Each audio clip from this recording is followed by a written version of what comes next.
ایک مرتبہ اللہ کے نبی علیہ الصلوۃ والتسلیم نے حضرت خواجہ اویس کرنی کے پاس حضرت عمر فاروق اعظم رضی اللہ تبارک و تعالی عنہ اور حضرت سیدنا مولا علی رضی اللہ تعالیٰ عنہ کو بھیجا اور کہا میرا یہ خرقہ میرا یہ جبہ اویس کرنی کو دے دینا، انہیں سلام کہنا اور ان سے کہنا کہ وہ میری امت کے لیے دعا فرمائے۔ اللہ اکبر کبیرہ۔ حضرت عمر اور حضرت مولا علی حضور کی وصیت پہ عمل کرتے ہوئے قرن تشریف لائے، مدینے سے قرن آئے، مدینے سے کہاں آئے؟ قرن آئے، مدینے سے یمن آئے، ہزاروں کلومیٹر کا فاصلہ ہے، ہزاروں جو ہے کلومیٹر کی مسافت ہے۔ خواجہ اویس کرنی صحابی نہیں ہے، تابعین ہے، اور تابعین یعنی ولیوں کے مقام میں داخل ہے۔ اب پتہ یہ چلا کہ ولی کی بارگاہ میں جانا سنت علی ہے، سنت عمر ہے۔ اور ایک بات بتا دوں میں آپ کو، جانا سنت صحابہ، جانا آواز آ جائے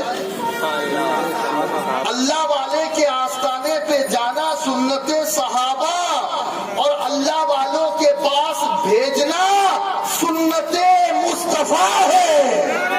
میں ایک سوال آپ سے کروں، کیا حضور دعا نہیں کر سکتے تھے امت کے لیے؟ ارے بولو نا یار، جواب تو دو۔ کر سکتے تھے نا، حضور خود کیوں نہیں کر رہے؟ اچھا مولا علی بھی تو دعا کر سکتے ہیں، حضور ان کو کیوں نہیں کہہ رہے؟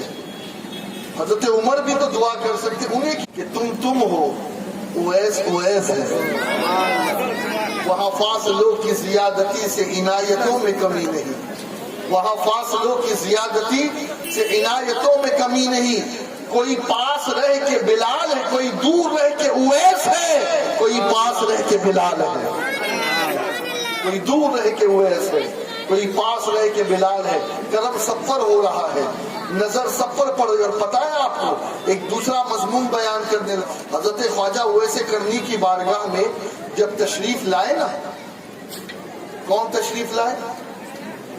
مولا علی اور حضرت عمر فاروق اعظم۔ تو انہوں نے ایک بات کہی کہ تم حضور کے اتنے بڑے عاشق ہو تو پھر کیوں آئیں گے؟ سمجھ رہے نا؟ تو عاشقوں کے لیے یہ بات کسی تانے سے کم نہیں ہوتی۔ تو حضرت خواجہ اویس کرنی نے دو جواب دیے۔ پہلا جواب تو یہ دیا کہ ماں کی خدمت، زور سے بولو، یہ جواب دیا کہ ماں کی وجہ سے۔ لیکن عشق کو ٹھیس پہنچی تھی نا، پلٹ کر کے خواجہ اویس کرنی نے کہا اچھا یہ بتاؤ کہ تم نے تو حضور کو دیکھا ہے نا، حضور کی یہ جو ابرو ہے یہ ملی ہوئی تھی یا الگ تھی؟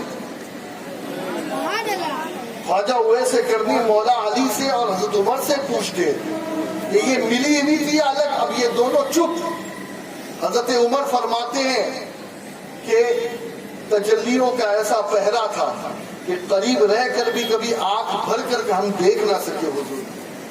حضرت خواجہ اویس کرنی فرماتے آؤ میں تمہیں بتاتا ہوں کہ محبوب کیسا تھا۔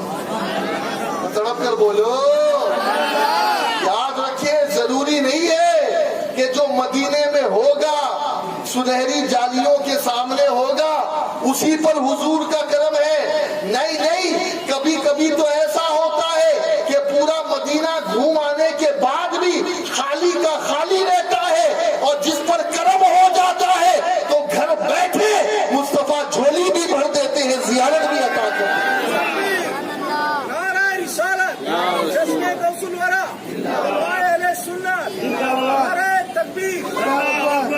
جسے چاہا در پہ بلا لیا، جسے چاہا اپنا بنا دیا، یہ بڑے کرم کے ہیں فیصلے، یہ بڑے نصیب کی بات ہے۔ اور کبھی کبھی ایسا ہوتا ہے کہ کسی کو بلاتے ہیں اور کبھی کبھی کسی کے خوابوں میں خود تشریف لے آتے ہیں۔ خواجہ اویس کرنی نے کہا میں بتاؤں تمہیں حضور کیسے تھے، میں بتاتا۔ کہا حضور کی بھویں جب کوئی دور سے دیکھتا تو ملی ہوئی نظر آتی، لیکن جب قریب سے دیکھتا تو الگ الگ ہوتی۔ سبحان اللہ، الگ الگ ہوتی۔ اللہ اکبر کبیرہ. اب دوستو اس کے بعد حضرت خواجہ اویس کرنی نے وہ چھپا لیا. حضور نے جو سلام پہنچایا تھا وہ سلام سنا. اور دیکھیے انہوں نے جب کہا نا کہ اویس کو سلام پہنچا تھا تو وجد میں آ گئے. وجد میں آ گئے کہ میرے نبی کی زبان سے میرا نام نکلا. ایک عاشق کے لیے تو بڑی بات ہوتی. ارے میں کبھی کبھی کہتا ہوں اعلیٰ حضرت کا کلام جو ہے نا جب پڑھو تو بہت جھوم کے پڑھا کرو اور بسل کر پڑھا کرو اور کہا کرو سب سے اولا وہ والا ہمارا نبی, سب سے بالا وہ والا ہمارا نبی, اپنے مولا کا پیارا ہمارا نبی, دونوں عالم کا دولہا ہمارا نبی, کرن و بدلی رسولوں کی ہوتی رہی, چاند بدلی کا نکلا ہمارا نبی, سب چمک والے اجلوں میں چمکا کیے, اندھے شیشوں میں چمکا ہمارا نبی, کون دیتا ہے دینے کو منہ چاہیے, دینے والا ہے سچا ہمارا نبی. اور بجھ گئی جس کے آگے سبھی مشعلے, شمع وہ لے کر آیا ہمارا نبی. ذرا بولیے نا زور سے, ہاتھوں کو اٹھا کر بولیے ہمارا نبی ہمارا نبی ہمارا نبی. اس لیے بار بار کہہ رہے ہیں کہ کاش نبی بھی کہہ دے یہ ہمارا امتی ہے, یہ ہمارا امتی ہے. اللہ, یہ تو عشق والے سمجھ سکتے ہیں اس جملے میں لذت کیا ہے.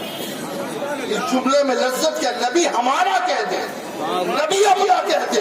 دوستو زندگی کی کمائی وصول ہو گئی, محنت وصول ہو گئی قسم خدا کی. اب کیا ہوا, حضرت خواجہ اویس کرنی وشت کرنے لگے, رقص کرنے لگے, حضور کا چھپا لیا, کہا مجھے سلام بھیجا, محبوب کی زبان پہ میرا ذکر آیا. اللہ اکبر.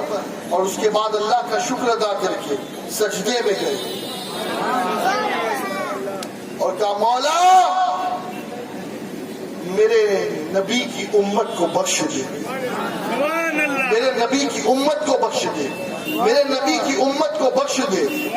آواز آئی اویس آدھی امت تیری دعا سے بخشی گئی, آدھی امت تیری دعا سے بخشی گئی. پھر پوچھا مولا اور بخش دے, اور بخش دے, دریائے کرم جوش پر ہے نا, اور بخش دے.